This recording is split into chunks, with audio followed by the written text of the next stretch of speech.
Bible मुकद्दस है वो भी खोलें, अगर मोबाइल में है तो वो भी ज़रूर खोल लीजिएगा ताकि हम खुदा की आवाज़ को बड़े ही ध्यान के साथ सुनने, जानने और उसे कबूल करने के लायक ठहरे। मैं हवाला तलावत करूंगा, अनाउंस करूंगा, आप ज़रूर उसे निकालिएगा, फिर उसके बाद हम तलावत करेंगे। इफिसियों के नाम पौलुस रसूल का लिखा हुआ खत है। इफिसियों के नाम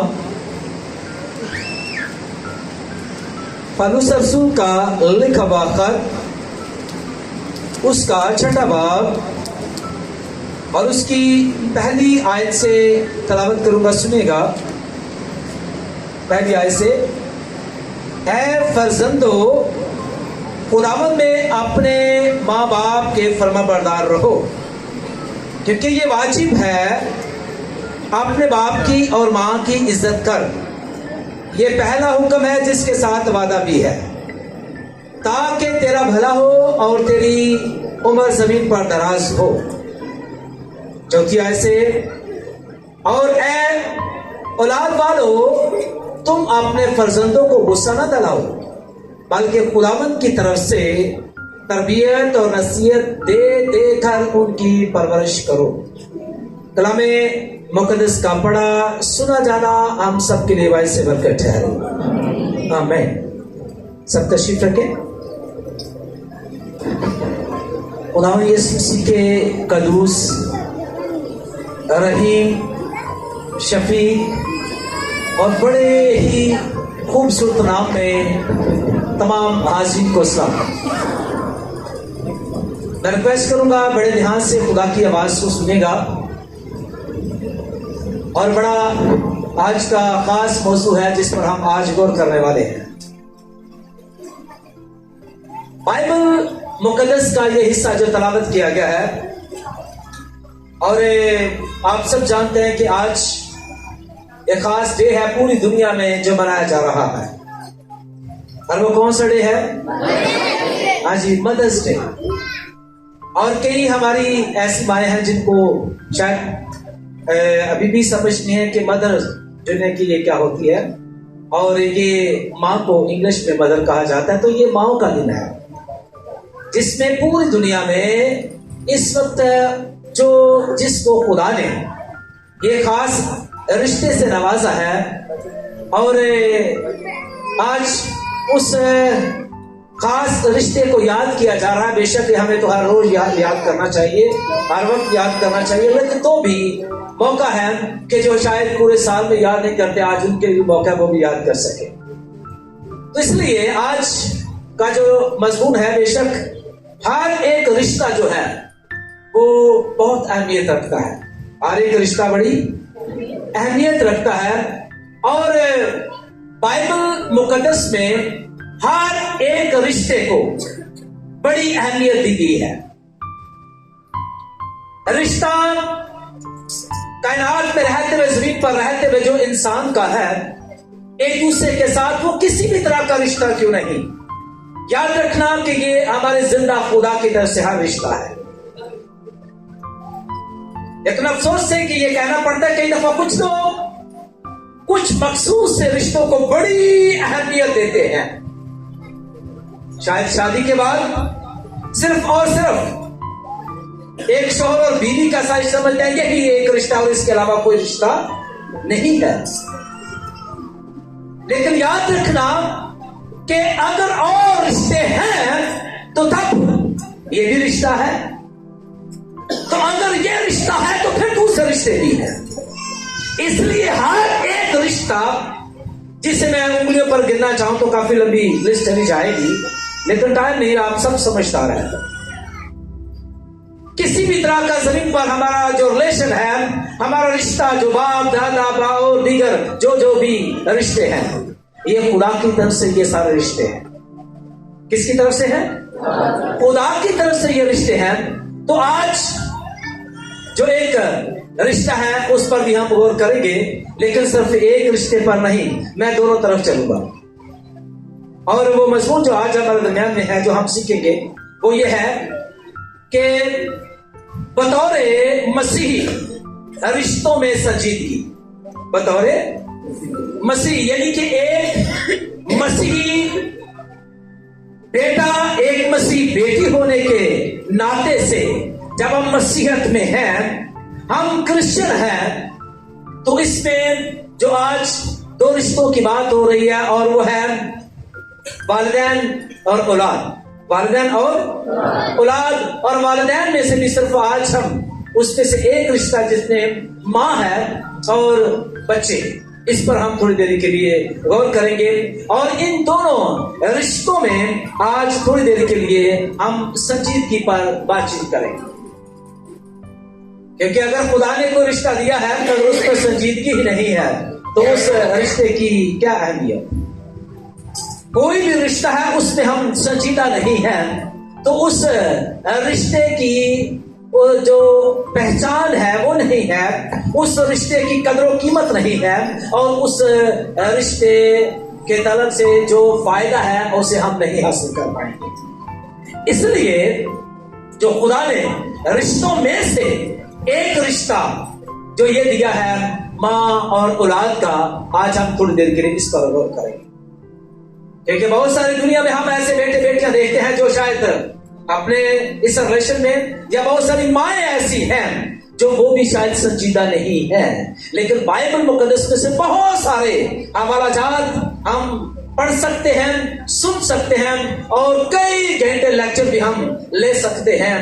और लेकिन आज थोड़े टाइम में मुख्तसर लेक्चर जो होगा, जो आज खुदा की आवाज होगी, उसे ध्यान से सुनेगा कि एक माँ का रिलेशन जो है, एक बच्चे का जो रिलेशन है, और माँ और औलाद का रिलेशन बाइबल मुकद्दस किस तरह से इसकी अहमियत को बयान करती है। पहले हम इस हिस्से की तरफ जो बढ़ना चाहते हैं, जो वो रिश्ता है जिसमें हम संजीदगी देखेंगे, वो है माँ के रिश्ते में संजीदगी। किसके रिश्ते में? माँ के रिश्ते में संजीदगी। चंद बातें, बहुत सी बातें हैं, लेकिन 3 से 4 या 4 बातें शेयर करूंगा जिसमें हम एक माँ जो है और वो अपने इस रिलेशन की जो अहमियत है उसे जान पाए, और इसमें वो ताकि संजीदा हो सके। बाइबल मुकद्दस में काफी हमारा जात की लिस्ट है, लेकिन ये बताना चाहता हूं सबसे पहली तो बात ये है कि ये जो एक रिलेशन माँ का जो रुतबा है, माँ की एक अहमियत जो है, बाइबल मुकद्दस में लिखा है कि ये हकीकत में पेट का एक फल है। पेट का क्या है? फल है, और खुदा की तरफ से ये एक अजर है। और इसलिए ये पहली बात, इसके बारे में संजीदा होना बहुत जरूरी है कि एक जिसको खुदा ने एक माँ का रुतबा दिया है, इसके बारे में वो संजीदा हो जाए कि खुदा की तरफ से ये मुझे फल मिला है। इसकी तरफ से? खुदा की तरफ से ये मुझे फल मिला है, और ये पेट का फल किसी और फकीर, बाबे और तवीज और जादूगर के मिसला से नहीं है, बल्कि मेरे जिंदा खुदा की तरफ से ये फल है। इसलिए मैंने कहा बतौर मसीही, जब हम एक मसीही बेटी बेटा है, तो फिर किसी और चीज पर हमारा ईमान ना होना चाहिए, बल्कि ये हमारा ईमान है कि औलाद खुदा की तरफ से मिरास है। औलाद खुदा की तरफ से मिरास है। इसलिए वो मेरी माएँ, वो मेरी बहनें, वो मेरी बेटियां याद रखें कि ये जो एक मिरास है, ये पेट का फल है जो मेरे जिंदा खुदा की तरफ से है। आमीन। जो मेरे जिंदा खुदा की तरफ से है। और ये पहली बात, जो बेटी बेटा ये समझ जाते हैं कि हमारा खुदा कादिर मुतलक है, उसने हमें इस रिलेशन से नवाजा है, तो फिर उसने माँ की तरफ से स्पेशली याद रखें कि ये खुदा की तरफ से एक मिरास है। ये खुदा की तरफ से क्या है? मिरास है। और जब इस मिरास से मैं एक औरत को साथ साथ लेकर चलूंगा, बहुत सारी औरतें हैं लेकिन एक औरत जो बाइबल मुकद्दस में मुकद्दस हुई है। जब खुदा ने इस औरत को चुना और इस औरत को इस मिरास से नवाजा जाने लगा तो उसे बताया कि ये तेरे लिए एक बेटा है। पैगाम मिला और पहले तो उसने बहस की फरिश्ते के साथ, लेकिन आखिरकार इस मिराज के लिए वो तैयार हो गया और वो जानना शुरू हो गई। उसने जान लिया ये खुदा की तरफ से एक बहुत बड़ी मिराज है। और दूसरी बात ये कि जब पहली बात तो ये है कि एक मां को ये सबसे पहले जानना है कि ये किसी इंसान की तरफ से नहीं बल्कि जिंदा खुदा की तरफ से ये मेरे लिए क्या है, एक मिराज है और पेट का क्या है, हल है। एक बात। दूसरी बात ये कि एक मां को इस तरह से संजीदा होना चाहिए इस रिश्ते में कि वो दिल से इस रिश्ते को कबूल करे। वो दिल से इस रिश्ते को क्या करे, कबूल करे। मुकद्दसा मरियम को जब ये पैगाम दिया गया और उसने क्या कहा, मेरे लिए तेरे कौल के माफी को, मेरे लिए तेरे कौल के माफी को। मतलब क्या है? मतलब यह है कि मैं इस मिराज को, मैं इस नेमत को, मैं इस बरकत को दिल से कबूल करती हूं। जिसके तरफ से, सुनिएगा, एक मां को जिसके तरफ से संजीदा हो रहा है, वो दूसरी बात वो ये है कि इस रिश्ते को दिल से कबूल करना है। इस रिश्ते को क्या करना है, कबूल करना है। बहुत सारी ऐसी माएं भी देखने के लिए, सुनने के लिए हमें मिलती हैं जो इन रिश्तों को कबूल ही नहीं करती। मैं ठीक कह रहा हूं? बहुत सारी ऐसी माएं हैं जो इस रिश्ते को रद्द कर देती हैं। बहुत सारी ऐसी माएं हैं जिनको शायद ये पता चल जाए कि मेरे हाथों औलाद पैदा होने वाली है और वो कत्ल करने के बारे में सोचना शुरू कर देती। ध्यान से सुनिएगा, बहुत सारी माएं उस बच्चे का, अपने ही बच्चे का कत्ल करना शुरू कर देती है, सोचना शुरू कर देती है। और बड़ी वो बेरहम माएं हैं जो इस तरह का कदम उठाती हैं कि मुझे इस रिश्ते को कबूल नहीं करना। बेरहम माएं, एक ही बजाय दो दो तीन तीन कत्ल। फिर वो शायद वो जोर से ये भी कह रही, हालेलुया हालेलुया। तो उस वक्त जो है कि खुदा उसकी तरफ से देखते हुए किस तरह से गुस्सा कर रहा होगा।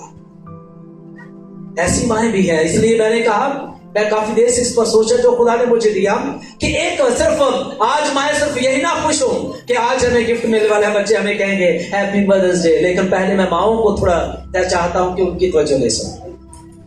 जरूर हम आपको विश करेंगे, लेकिन पहले मैं चाहता हूं कलाम की तरफ से विश हो जाए, ठीक है? और कलाम को सुनेगा ताकि हम एक मां जो है, जिस तरह से कलाम मुकद्दस में बयान किया गया, वैसी मां बन जाए।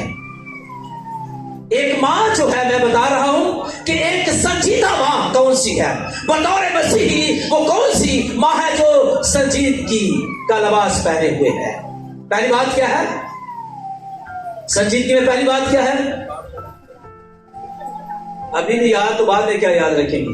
पहली बात याद रखें, औलाद खुदा की तरफ से मिरास है, खुदा की तरफ से, किसी इंसान की तरफ से नहीं। दूसरी बात क्या है? इस रिश्ते को क्या करना है? कबूल करना है, दिल से कबूल करना है। इस नेमत बरकत को दिल से कबूल करना है। और कई माएं ऐसे कबूल नहीं करती, मैंने ये कहा। तो कई माएं ऐसी भी हैं जो इसके बाद जन्म देकर भी वो कहीं झूले में फेंक आती है या बाहर कूड़े पर फेंक आती है। अफसोस, वो उस बच्चे का क्या कसूर? वो तो बच्चा अपनी मां को तरसता और वो जरूर रोता, मां मैंने क्या कसूर किया है, मां मैंने तेरा क्या गुनाह किया है जो मुझे इतनी बड़ी अज़ियत दे रही है।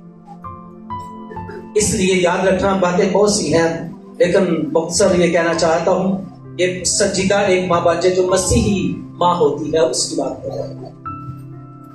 एक ईमानदार मां होने के नाते से याद रखना कि जो खुदा की तरफ से मिरास को कबूल करता, फिर उसे जरूर है कि आगे जाकर देखिएगा कि खुदा उसे बरकत भी देता है। सो ये पहली एक दूसरी बात है। एक और बात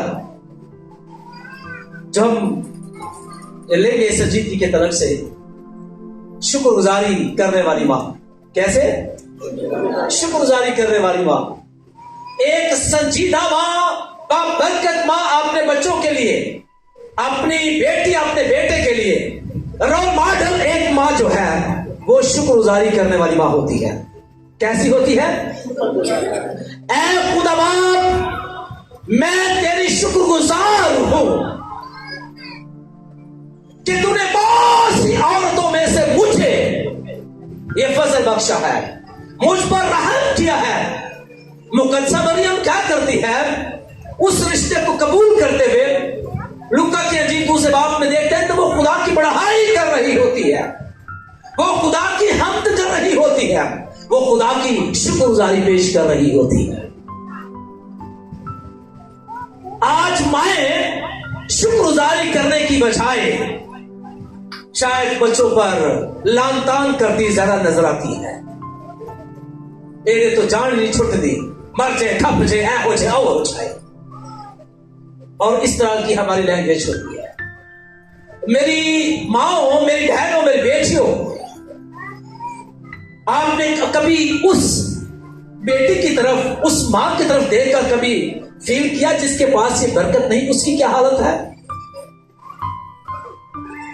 और आपको जब ये बरकत दी गई है और फिर आप उसको बंधवा देते रहे और उस बरकत के लिए नाशुक्री पेश करें, ये बड़े अफसोस की बात है। आप खुदा की बरकत को रद्द कर रही होती है। मुकद्दसा मरियम को देखें जो क्रिश्चियनिटी में एक बहुत बड़ा किरदार है, हर एक मां बेटी के लिए रोल मॉडल है। और वो क्या करती है? वो ईमानदार है, खुदा की बंदी है, वो खुदा की सताइश कर रही है, वो शुक्रगुजारी पेश कर रही है। इसलिए हर एक मां को क्या करनी चाहिए अपने बच्चों के लिए? शुक्रगुजारी। खुदा तेरा शुक्र हो कि तूने मुझे ये रुतबा दिया है। आमीन, आमीन। मां की तरफ से एक और आखिरी बात, फिर आगे बढ़ूंगा, कि एक संजीदा जो मां होती है और वो जिम्मेदार होती है या मेहनती होती है। क्या होती है? संजीदा या फिर मेहनती होती है। और ऐसी माएं जो कहते हैं कि संजीदा मां बतौर मसीह संजीदगी का वो किस तरह से इजहार करती है, वो जिम्मेदार होती है। मेरी बेटी, मेरा बेटा, और उसको अभी गर्मियों में क्या किस चीज की जरूरत है, सर्दियों में क्या चीज किसकी जरूरत है, या फिर अभी किस एज में खाने पीने की क्या जरूरत है। और कई दफा हम देखते हैं कि कुछ नासमझ माएं या फिर वैसे ही नासमझ बन जाती हैं, वो इस तरह से इजहार करते हैं कि वो बच्चों के लिए नुकसान का सबब बन जाती है कि मेरा बेटा, मेरी बेटी कब, कैसे, क्या खाना पीना इसको पसंद है और किस तरह से मैं इसकी परवरिश कर सकती हूँ। बाइबल मुकद्दस में लिखा है कि जो एक मेहनती मां है वो कलाम मुकद्दस के मुताबिक उसकी परवरिश करती है। वो कलाम मुकद्दस के मुताबिक उसकी क्या करती है? परवरिश करती है। लेकिन अगर खुद उसे कलाम मुकद्दस की तालीम ही ना मिली हो, वो उसे ना जानती हो, तो वो कैसे कलाम मुकद्दस के मुताबिक उसकी परवरिश कर पाए? एक मां के जेहन में हर वक्त टिकटॉक ही रहेगा, एक मां के जेहन में सिर्फ ड्रामे ही रहेंगे। और कई दफा ऐसी पोस्ट मिले कि मां जो है ना कि बच्चे को फीडर दे रही होती है तो बाकी मोबाइल में लगी और बच्चा किधर हो रहा है, थले डिग गया होता है तो फीडर फ्री लेके उसे बैठी हुई। ये मां की हालत है।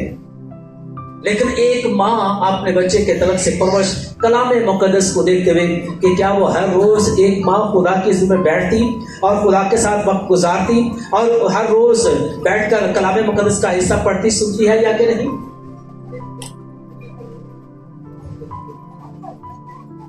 सुनिएगा कि एक बतौर मसीही एक मां उसे किस तरह से सजीदा होने की जरूरत है।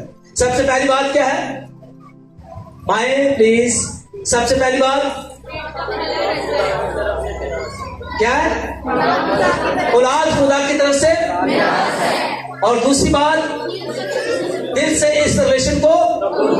नंबर 3 शुक्रगुजारी करने वाली मां। नंबर 4 जिम्मेदार या मेहनती माँ। जिम्मेदार माँ मसीही माँ है। जिम्मेदारियां बहुत सारी हैं, अगर मैं इसे गिनना शुरू कर दूं तो बहुत लंबी लिस्ट है, लेकिन आप सब समझते हैं कि एक हर तरह से बच्चे के खाने पीने की तरफ से जिम्मेदारी, और बच्चे की रूहानी जिम्मेदारी, सुनेगा, बच्चे की रूहानी जिम्मेदारी, और इस तरह बच्चे की माशरती जिम्मेदारी, बच्चे की तालीम की तरफ से जिम्मेदारी। एक माँ को कुछ भी चीजों को पीछे करना पड़े, और याद रखना दो तरह की उसे बड़े ध्यान से जिम्मेदारी को निभाना, उसमें कोई कंप्रोमाइज नहीं होना चाहिए। एक उसकी खुराक और दूसरी उसकी रूहानी और जिस्मानी तालीम। दोनों तरह से माँ को हर लिहाज से जिम्मेदार और मेहनती होना चाहिए। ये नहीं है कि अच्छा ठीक है जी काटे चढ़ाई पै गई, यूनिफॉर्म ते बच्चे तो है नहीं है, स्कूल की कोई वर्दी शर्दी नहीं है, किताबा है नहीं है, और मनु नहीं मनु तो बस चलना है कि सूट है कि चाहिए, गर्मियां आ गई ने, ठीक है। और आपने लिस्ट शोर के सामने रख दिया, बच्चे कह रहा है, इनकी कह रहा है, मुझे इनसे कोई सरोकार नहीं है, लेकिन मेरी चीजें पूरी होनी चाहिए। लेकिन जिम्मेदार माँ जो है पहले बच्चों का ख्याल करेगी और बाद में दूसरी चीजों का ख्याल करेगी, क्योंकि उन बच्चों की कामयाबी माँ की कामयाबी, बच्चों की कामयाबी माँ की कामयाबी। मैं मुख्तसर एक आयत शेयर करूंगा, उस पर हम थोड़ी देर के फिर गौर करते, फिर मैं आगे बच्चों की तरफ बढ़ूंगा। फिर साथ इमसाल की किताब में से निकालिए, इमसाल की किताब बड़ा मशहूर चैप्टर है, 31वां चैप्टर आखिरी है, और यहां पर एक मेहनती माँ नजर आती है। बेशक मेहनती बीवी भी नजर आती है, लेकिन माँ भी नजर आती है। इस पूरे चैप्टर को जरूर पढ़िएगा, लेकिन चंद एक बातें शेयर करूंगा। सिर्फ 31वीं आयत सुनिएगा, 30वीं आयत सुनिए, 31वां बाब, इमसाल की किताब 31वां बाब 30वीं आयत, बड़ी प्यारी आयत है, सुनिएगा, अभी ध्यान दीजिए मेरी तरफ। हुस्न धोखा और जमाल बेसबात है, लेकिन वो औरत जो खुदावंद से डरती है स्तुदा हो। वो औरत जो खुदावंद से डरती है स्तुदा होगी। अब सुनिए, मैं इन लफ्जों के थोड़ी मीनिंग्स बयान करूंगा, फिर आप इसे जान पाएंगे। यहां पर लिखा है कि हुस्न धोखा, हुस्न तो समझते हैं खूबसूरती, सब लोग खूबसूरती पसंद करते हैं, और जमाल का मतलब है रूप, ये भी तकरीबन हुस्न है।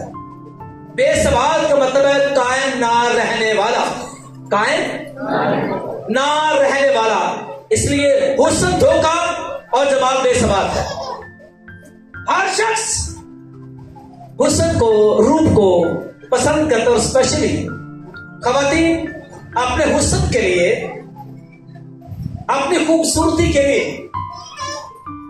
आजकल तो हर एक खातून, चाहे वो उम्र रसीदा है, चाहे वो छोटी है या बड़ी है, और वो अपने हुस्न के लिए बहुत कुछ मेहनत करती है। लेकिन याद रखना, बेशक मैं ये नहीं कहता ना करें, प्लीज आप मुझ पर कोई फतवा ना लगाना, ठीक है, इसलिए कि मैं भी एक बाप भी हूं, शोहर भी हूं, और इसके साथ माशरे का एक हिस्सा हूं।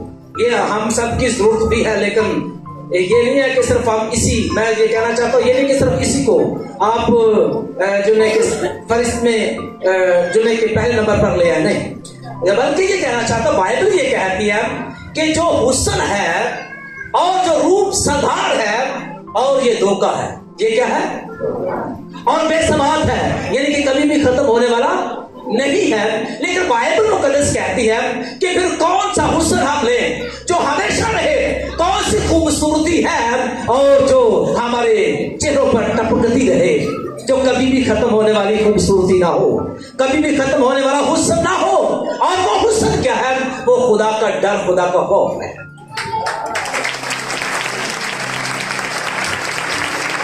इसलिए मैंने कहा इस आयत की तरफ बड़े ध्यान से गौर कीजिएगा कि खुदा का डर, खुदा का खौफ जो है हर एक मां, हर एक बेटी का जेवर होना चाहिए। बेशक उसने बहुत कीमती जेवर पहना हुआ हो, उसने हीरे के हार अंगूठियां क्यों ना पहनी हो, कीमती से कीमती लिबास क्यों ना पहना हो, लेकिन उसका किरदार ठीक नहीं, वो सब का सब जीरो है। वो सब का सब क्या है? जीरो है। लेकिन अगर एक खातून सादे लिबास में है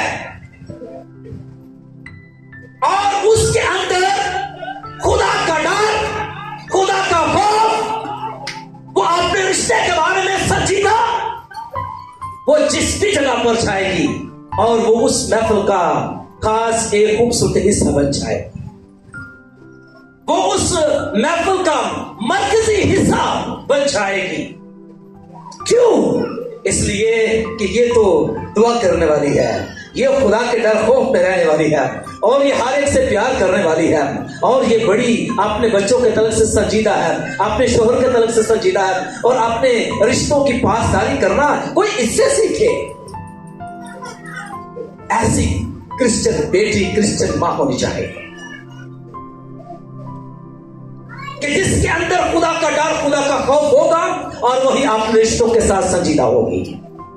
जिसके अंदर खुदा का डर, खुदा का खौफ नहीं, वो कभी भी अपने रिश्तों के साथ वफादार नहीं हो सकती। और जो ऐसा करेगी तो ऊपर थोड़ा सा चले जाएं तो लिखा उसके बेटे सुबह उठते ही उसको मुबारक कहेंगे, अपनी मां को मुबारक कहेंगे उसके बेटे बेटियां। क्यों? इसलिए कि जब आंख खोली तो मां को देखा कि वो तो उठी हुई है और वो तो किचन में है हमारे लिए, वो बड़ी खुशबू आज किचन में से खूबसूरत खुशबू आ रही है। और क्यों? किस मां किचन में है, काम कर रही है अपनी नींद खराब करते हुए कि मेरे बच्चे उठे और खूबसूरत बड़ा लजीज नाश्ता वो ले सके। उनके कपड़े प्रेस है, उनका यूनिफॉर्म तैयार है। ये नहीं कि बच्चे तो उठे देखे बैठे ना, माँ किधर उठेगी तो नाश्ता धरेगी, अच्छा ऐसा यूनिफॉर्म पता नहीं प्रेस है कि नहीं, अच्छा माँ उठ जा, चल वे तानू एक तेरा आम ही नहीं हैगा, ना दिल सुकून ना राहत सुकून, और एक ताड़ियां अखा च नींदर भी नहीं आती। तो कई दफा बच्चे भी जिवें जाणगे स्कूल तो पता उन्होंने मावा तो नजर किया आएगा, वो मावा उन्हें तो उन्होंने हुलियो तो जो देखिया जाणगियां। कोई हो सकता है कि तस्मा किधर जा रहा है, वो बटन उत्ते थले जा रहा है, कोई टुटा है और कोई पैंट किधर जा रही है और किधर, या फिर बाल हो देखो इधर है कि उधर है और किधर कोई किधर लगी है किधर लगी है। तो ये माँ ने उसको नहीं देखा, ये इसमें माँ की तस्वीर नजर आती है। मेरा बेटा, मेरी बेटी स्कूल जाने लगे, इसके शूज पॉलिश है कि नहीं, इसके जुने के कपड़े ठीक है कि नहीं, और इसकी टाई धुली हुई है कि नहीं। ये नहीं है कि हफ्ते बाद टाई के सारे निशान नहीं लगे, नहीं तो बच्चे देख के तो जोड़ना और हंसते हैं तो सासे कम के शिकार होकर स्कूल से बैठा हुए या बैठी हुए। ऐसी माए ना बने प्लीज। आप क्रिश्चियन माए हैं, खूबसूरत माए बन जाए, सिर्फ कपड़ों और खूबसूरती से, मेकअप से ही नहीं, ठीक है। आपके अंदर खूबसूरती होनी चाहिए, आपके अंदर खुदा का डर खौफ होना चाहिए। ये एक संजीदा माँ की तस्वीर मैंने बाइबल मुकद्दस से बयान किया। आइए बच्चों, आपकी तरफ मैं भी आना चाह रहा हूँ, आ जाऊं जी, थैंक यू जी। अब बाइबल मुकद्दस में से दूसरी तरफ आए, एक संजीदा जो माँ है, और बाइबल मुकद्दस के मुताबिक मैंने कहा कि हम अपने रिश्ते में संजीदा हो जाए। अभी बेटे संजीदा हो जाए, बेटियां जिनकी माएँ जिंदा, वालिदैन जिंदा, वो भी संजीदा, जिनकी नहीं वो भी संजीदा हो जाए, क्योंकि उन्होंने भी आपको पैदा करते हुए आपकी परवरिश की है, तो आप यहाँ पर मौजूद है। इसलिए सुनेगा, बहुत सारी बातें बाइबल मुकद्दस में सिखाई जाती हैं, लेकिन मैंने पहले कहा कि उसके तरफ पहले हिस्से की तरफ से काफी बातें थी, लेकिन मैं टाइम को मद्देनजर रखते हुए चीजों को कवर कर रहा हूँ। बाइबल मुकद्दस में से इफिसियों के खत में से जब आप देखते हैं और उसका छठा बाब, प्लीज जल्दी से देखिए, छठा बाब, ए फरजंदो, जिसमें बेटियां और बेटे हैं, खुदावन में अपने माँ बाप के फर्मा बरदार रहो। खुदावन में क्या रहो? हाँ जी, औलाद के रिश्ते में संजीदगी। पहली बात तो एक बेटी एक माँ जो है, सॉरी एक बेटी एक बेटा जो है, और इसके तरफ से जो माँ का रिलेशन है या वालिदैन का जो रिलेशन है, बाइबल मुकद्दस बड़े जोर से बच्चों के लिए यह नसीहत कर रही है। ऐ फरजंदो, क्या करो? खुदावन में, किसमें? कि एक बेटा एक बेटी, मसीह बेटी बेटा जो है, वो जो अपने आप को क्रिश्चियन कहते हैं, मैं क्रिश्चियन बेटा बेटी हूं, उनको खुदा में होते हुए मतलब यह है कि वो सबसे पहले वो भी इस रिलेशन के लिए खुदा में होते हुए शुक्रगुजारी पेश करें। क्या करें? क्या खुदा बाप, मैं तेरा शुक्रगुजार हूं कि तूने मुझे इस बाप इस मां के वसीला से जमीन पर लेकर आया है, इसलिए मैं तेरा शुक्रगुजार हूं, मैं तेरा शुक्रगुजार हूं। अब वो बच्चा एक अमीर खानदान में पैदा हुआ है, एक गरीब खानदान में पैदा हुआ है, जिस भी खानदान में पैदा हुआ है उसकी जिम्मेदारी है वो खुदा में होते हुए क्या करे, शुक्रगुजारी पेश करे। वो क्या करे, शुक्रगुजारी पेश करे। अब अपनी उस मां के तरफ से, बाप के तरफ से लिखा है वो क्या करे, सबसे पहली बात क्या करे, फर्मा बरदारी।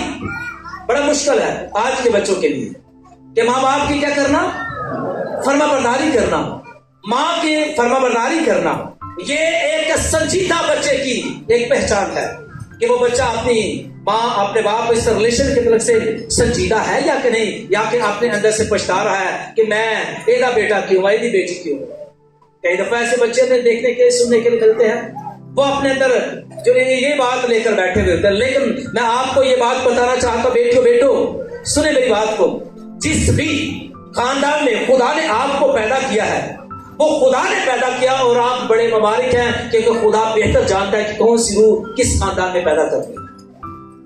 इसलिए आप कोई भी बेटी बेटा अगर ये दिल में लेकर बैठा ना, वो गड्डियां बड़िया बड़िया गड्डियां बड़े बड़े घर वाले में पैदा होता, लेकिन शायद वहां पर आप पैदा होते तो आप यीशु को ना जानते।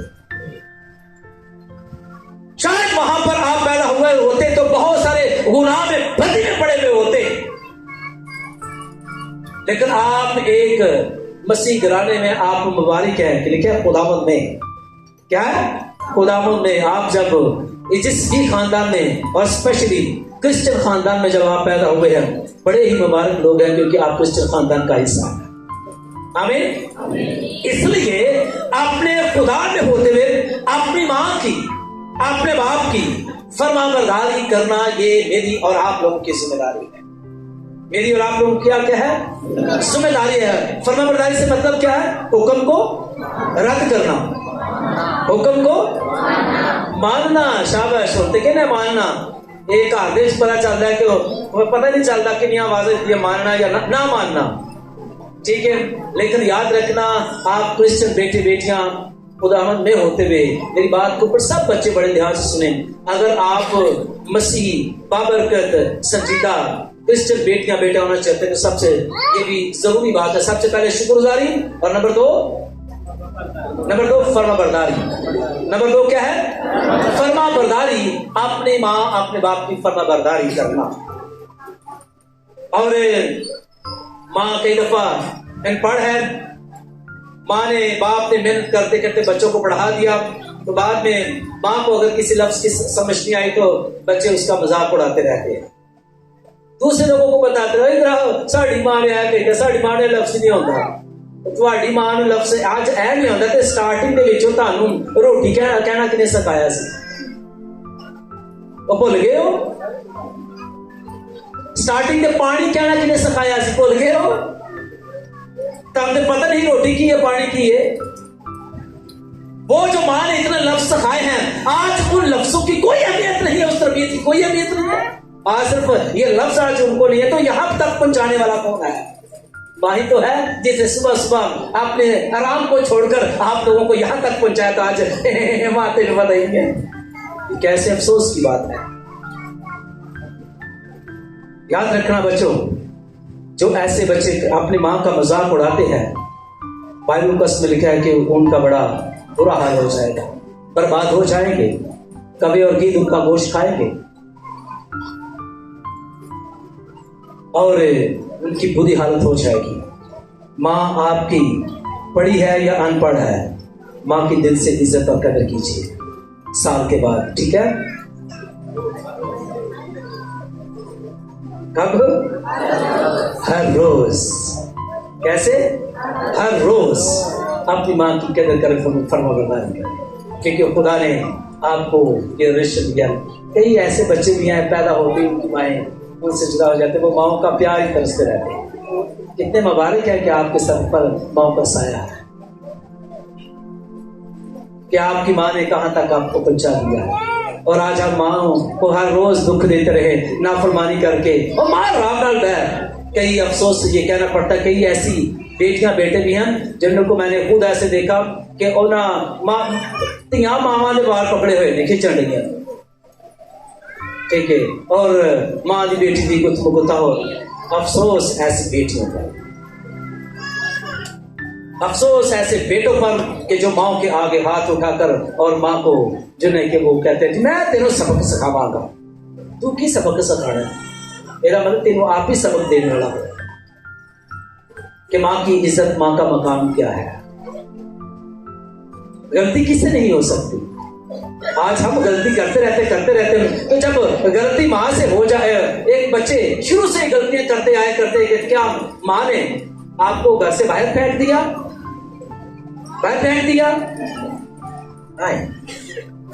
तो अगर माँ से कोई गलती हो जाए, जी खान के गलती हो गया जी इधर काम में इधर गलतियां कर रहा है, चलो ये चुको ते कितने इधर रखा हुआ इन्हों और बस रखा हो, ठीक है।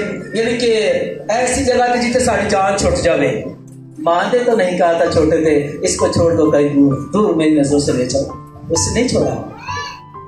उसने हमारी गलतियों के बावजूद हमें गले से लगाया। गलतियां तो एक दूर की बात रही, हमारी गंदगी को अपने हाथों से साफ किया तो आज हम उनको कुछ भी न समझे। याद रखना कि जब माँ बाप बूढ़े हो जाते हैं, वो बच्चे हो जाते हैं, हम बड़े हो जाते हैं, हमारी जिम्मेदारी है कि हम उनकी गंदगी साफ करें और उनकी केयर करें, उनके खाने पीने का। हम बड़े हो जाए तो बच्चों को, माँ बाप को जो जिनके अभी हमें हमारी जरूरत है उनको बाहर छोड़ाएं, फर्माबरदारी कीजिए। क्या करें? दूसरी बात क्या है? इज्जत करना। क्या करना? इज्जत करना। मैंने कई ऐसे बच्चे ये देखे हैं, बाहर लोगों को बड़े जिन्हें के बच्चे बड़े प्यार से बोलेंगे, बड़ी उनकी ताबेदारी करेंगे। अंकल जी, हाँ जी अंकल जी, मैं गया दो आया, हाँ जी अंकल जी, आंटी जी ऐसे ऐसे ऐसे कर गए, हाँ जी बेटे ये करो, अच्छा आज होने तो बाहर थक के आया तुम जिन्होंने कि आराम ही नहीं आएगा। माँ बाप को फौरन जवाब देना शुरू करो। बाहर लोगों की इज्जत है लेकिन माँ बाप की कोई इज्जत नहीं। अपनी माँ की, अपने बाप की इज्जत करें, यकीन माने खुदा बड़ी बरकत देगा। आप थोड़े बड़े हो गए हैं, कमाना शुरू हो गए हैं, सबसे पहले आप लोग अपने माँ बाप का ख्याल करें कि आप उनको जरूरत है आपके रुपए पैसे की और आपकी चीजों की। अब ये नहीं है बड़ी मुश्किल नाल मैं कमाना तो हम दे छड़ा, बड़ी मुश्किल में कमाने तो मैं अपने आमदे सारी अपने रिश्ता पहले रखे, माँ बाप वहीं पर टसते रहते हैं। तब हमारा बच्चा, हमारी बेटी, हमारा बेटा हमारा भी ख्याल करे। लेकिन माँ बाप क्या करते हैं? अपनी चीजें पीछे करते हैं और अपने बच्चों की सबसे पहली चीजें करते हैं। आमीन। इसलिए याद रखना मेरे बच्चों, मेरी बेटियों, बेटों, ये हमारी बहुत बड़ी जिम्मेदारी है कि हम अपने माँ बाप की क्या करें? इज्जत करें और फर्माबरदारी करें। इज्जत करें और फर्माबरदारी करें और शुक्रगुजारी भी करें। और एक मिसाल की किताब में से 31वां बाब 31वीं आयत पढ़ना शुरू करूंगा, इस पर भी गौर कीजिए थोड़ी देर के। आखिरी, बिल्कुल आखिरी आयत, आखिरी आयत में लिखा है उसकी मेहनत का अजर उसे दो। उसकी मेहनत का अजर उसे दो। किसको? मां को। एक बेटा, एक बेटी जो मां ने जिंदगी भर आप लोगों के लिए मेहनत की, एक दिन की मेहनत भी उसका अजर आप नहीं उसको दे सकते।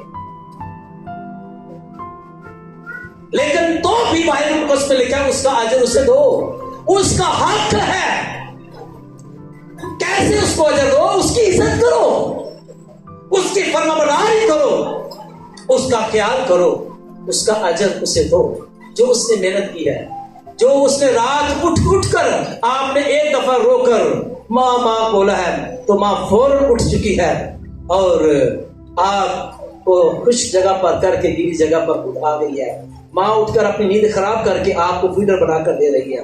माँ आपका ख्याल कर रही है, ठंड तो नहीं लग रही, ठीक है, और हर चीज का वो ख्याल करे। उसकी मेहनत का अजर उसे बेटियों, बेटो, अपनी माँ का मेहनतों का अजर उसे दो या अभी तक लो, ठीक है। अजर उसे क्या करना है? देना है जो उन्होंने मेहनत की है। आखिरी वक्त तक भी हम ये कहते रहे हैं, आखिरी खून का कतरा भी साढ़े वास्ते जड़ना कि साढ़े वास्ते बह जाए। लेकिन कई माए कई बाप तरसते चले जाते हैं, दुखी होकर चले जाते हैं, लेकिन बेटे बेटियों को उनका कोई एहसास नहीं आता। लेकिन बाइबल कहती है कि उनका अजर उसे दो, और जब उसका अजर उसे दोगे, और फिर क्या अजर है, और उसके कामों से मजलिस में उसकी क्या हो, सताइश हो। जब आप लोग अपने सुनिएगा, ये आखिरी बात कर रहा हूं, जब आप अपनी मां को उसका अजर कैसे दे रहे हैं, उनकी इज्जत कर रहे हैं, उनकी फरमाबरदारी कर रहे हैं, उनका ख्याल कर रहे हैं, तो जब रिश्तेदार बहन भाई दादे परदादे सारे इकट्ठे होंगे ना रिश्तेदार, तो जो वेखणगे ना कि मां नूं थोड़ी जी प्रॉब्लम हुई है, बेटे ने फटाफट भज के मां नूं पकड़ लिया और मां दे कपड़ियां दा मां दे खाण पीण दा ख्याल कीता, ते सारे लोकां दे विच बैठ के ना ते की होएगा, किन्नी मुबारक ऐ मां है जिहदे बच्चे ओदे अगे पिछे फिरदे पे, जिहदे बच्चे ओदे अगे पिछे फिरदे पे ने, और जिहदे ओदे कपड़े किन्ने अच्छे उन्हें पाए ने, ओदे नाखन देखो किन्ने जिन्होंने के साफ सुथरे अच्छे ने, और कट्टे नापी तो नहीं कट सकती, किन्ने कट्टे होंगे, ओए ओदे पुत्रा ने कट्टे होंगे, ओदियां धीआं ने कट्टे होंगे, ओदियां बहुआं ने उन्होंने कट्टे होंगे, और उन्हें घर वाले ने ख्याल किया, और पोतरे पोतरियां ने ख्याल किया है। ते कितनी इज्जत जो महफिल विच बैठी साफ सुथरी होकर बैठी होगी, ते ओदे विच की है ओदी इज्जत, ते ना सिर्फ ओदी बल्कि ओदे विच तुहाडी इज्जत, ओदे विच किहनां दी इज्जत, तुहाडी इज्जत, बच्चों की इज्जत। ते जेड़ी मां इन्ने लोकां दे विच बैठी होएगी, दुपट्टा फाटिया होएगा और कपड़े गंदे होणगे, हाथ पैर गंदे होणगे, नेल बधे होणगे, ते बुरी हालत होएगी, ते बैठी तो होएगी, लेकिन कहना वेख के बच्चों की हालत वेख के मां की हालत वेख, बच्चों की हालत वेख के मां की हालत वेख। बच्चे बड़े हो गए, कमाने, मां का कोई ख्याल नहीं है, ये फिर डायरेक्ट उन पर भी आएगी, और कोई मां की सताइश महफिल में नहीं होगी, महफिल में उसकी इज्जत नहीं होगी। जब महफिल में इज्जत नहीं होगी तो फिर खुदा के दरमियान में भी बच्चों की कदर कीमत ना होगी, वो खुदा के ज़ुल्म में उनका भला नहीं होगा, जो उनका ख्याल करेंगे, इज्जत करेंगे। आखिरी हिस्से में लिखा कि उनका भला होगा, उनका क्या होगा, भला होगा, और दूसरे नंबर पर उम्र भी दराज होगी, उम्र लंबी हो जाएगी। ऐसी बेटियों बेटों की जो अपने माँ बाप की इज्जत करते और उनकी फर्माबरदारी करते हैं, क्योंकि ऐसी माँ के दिल से अपने बच्चों के लिए दुआ ही निकलती है, और उन बच्चों का भला होता है, उनके जॉब्स अच्छी होती है, उनके रास्ते हमारे हो जाते हैं, और उनकी उम्र दराज होती है, वो बाप बनकर बेटे और बेटियां गिने जाते हैं। लेकिन जिनके दिल ठीक नहीं है और माएँ परेशान रहती हैं, दुखी होती हैं, उनके दिल से भी दुआ नहीं निकलती। लेकिन दुआ खुशी के साथ बरकत उसी के लिए निकलेगी जो अपनी माँ का ख्याल करते हैं, और फिर हम बड़ी खुशी के साथ ये कह सकते हैं, हैप्पी मदर्स डे।